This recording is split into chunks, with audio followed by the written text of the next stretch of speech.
Tu es l'alpha et l'oméga.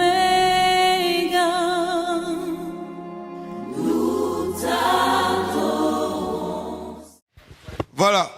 Et voici un serviteur de Dieu qui a reçu l'appel. Et voici la foi, voici l'espérance et voici l'amour. Et lorsqu'il a reçu cet appel, la foi, l'espérance et l'amour sont rattachés à son ministère. Et lorsqu'il s'en va prêcher, tous le suivent. Vas-y, tous le suivent. Il marche sur ce tapis doucement et tous le suivent. Mais lorsqu'il s'arrête et qu'il rend la sœur, et il va vers la sœur, pas dans le but de l'évangéliser.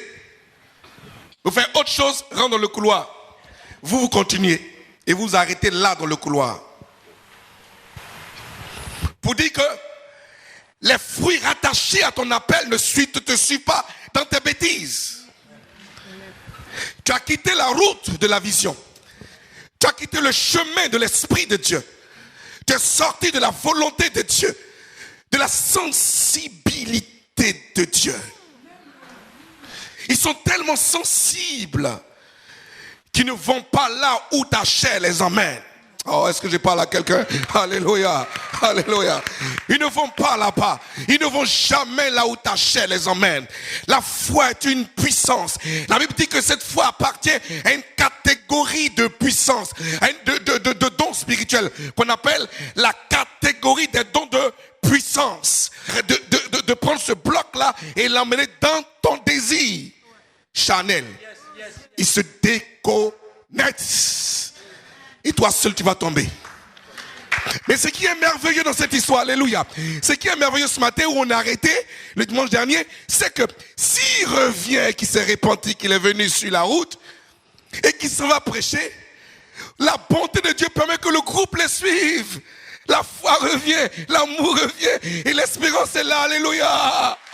Est-ce que je parle à quelqu'un? Ne te culpabilise pas, mais remets-toi en cause, vous asseoir. Remets-toi en cause et comprends ceci, que tout dépend de toi. Ton élévation dépend de toi. Ta vie, ta richesse, ta joie, ta croissance dépend de toi. Si tu décides d'être propre, tu seras propre. Tu décides d'être élevé, tu seras élevé. Tu décides de vivre dans la croissance, tu seras en croissance. Parce que c'est toi qui décides. Dieu t'a déjà béni. Ces fruits-là, j'ai dit, ils sont 9. Mais il y a 3 qui ne plaisantent pas. Elles sont de manière dominante sur la vie d'un homme de Dieu. Elles dominent. Si tu veux reconnaître un oint de Dieu, les 3 fruits sont dominants.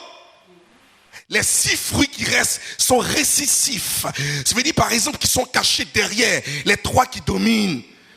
Mais les 9 sont inclus en toi. Est-ce que je parle à quelqu'un? Alléluia, alléluia, alléluia. Il t'a dit que l'Esprit de Dieu, comme l'Esprit t'habite, c'est son fruit.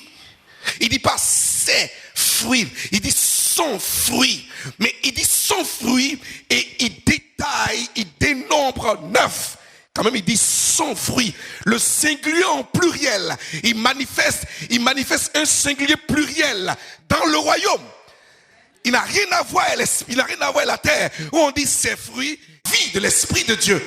L'onction nourrit son homme, l'onction ouvre les portes, l'onction brise le joug, l'onction développe des situations, l'onction révèle les choses cachées, l'onction t'emmène à pouvoir faire des choses de manière surnaturelle. Et ça, si tu n'as pas l'onction, tu restes un chrétien passif. C'est pas dit que tu n'es pas sauvé, hein. Tu es sauvé, mais tu es Lazare. On va toucher ce qu'on appelle la foi.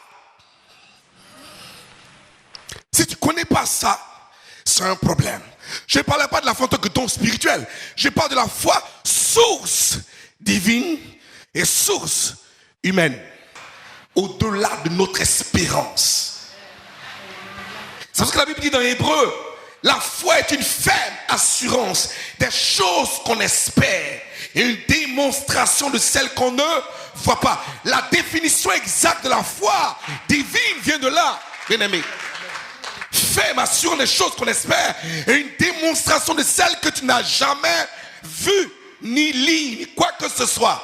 Mais par contre, le Romain dit ceci. La foi vient de ce qu'on entend, c'est du côté humain. Alléluia. Il dit la foi vient de ce qu'on entend et ce qu'on entend vient de la parole de Dieu. Voyez deux sources. Voici la foi. Il n'y a pas don spirituel dedans pour le moment. Dis amen. Ça c'est la foi. Sur deux bons niveaux, les sources sont différentes mais elles convergent vers le salut. Dieu te parle de cette foi comme étant un fruit qui est rattaché à ton ministère, rattaché à ton appel. Un fruit majeur, un fruit conquérant pour conquérir. Mais ce fruit ne peut pas se manifester sans l'onction. C'est là intervient l'onction. Où l'onction est importante.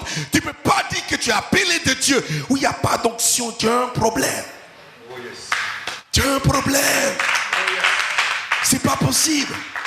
L'onction doit impacter. L'onction doit... Vous savez, l'onction ne sauve pas. Il dit ça dimanche. Ne limite pas simplement au fait que tu as accepté Jésus.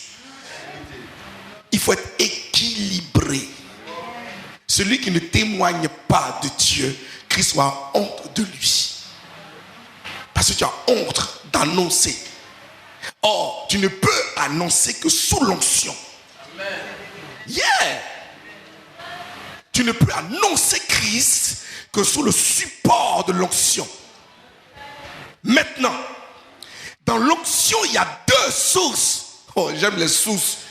Il y a la source intérieure de l'onction et il y a la source extérieure de l'onction. La source intérieure de l'onction t'a été donnée depuis ton acceptation en Jésus de Nazareth. La source extérieure de l'onction t'est donnée lorsque tu as obéi à ton Père spirituel. Parce que lui, il a payé un prix. Et il te communique ce qu'il a. Et il ne peut y avoir communication que si son cœur est réjoui. Est-ce que je parle à quelqu'un? Alléluia, alléluia. Il a dit que je paye un prix dans le jeûne et la prière. Ma vie de consécration est pour ma famille et moi. Et que tu marches avec moi, le frottement est communicatif. Ce que j'ai, je te donne. Tu n'as rien à payer. Alléluia. Ça, c'est la source extérieure.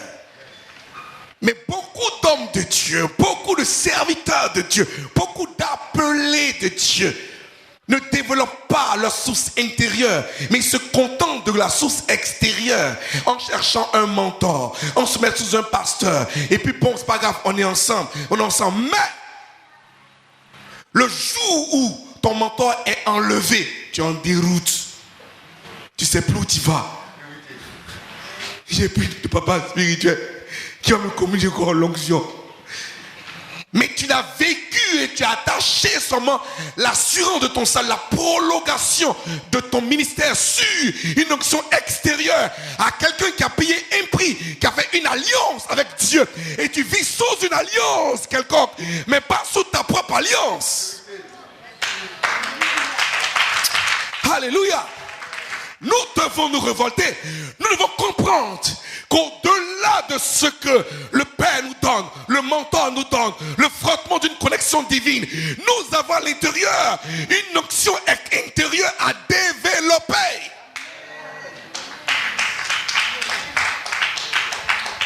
Tu me diras, mais vieux père, comment on développe ça? Dimanche prochain. Alléluia. Dis à ton frère dimanche prochain. Alléluia. Dimanche prochain.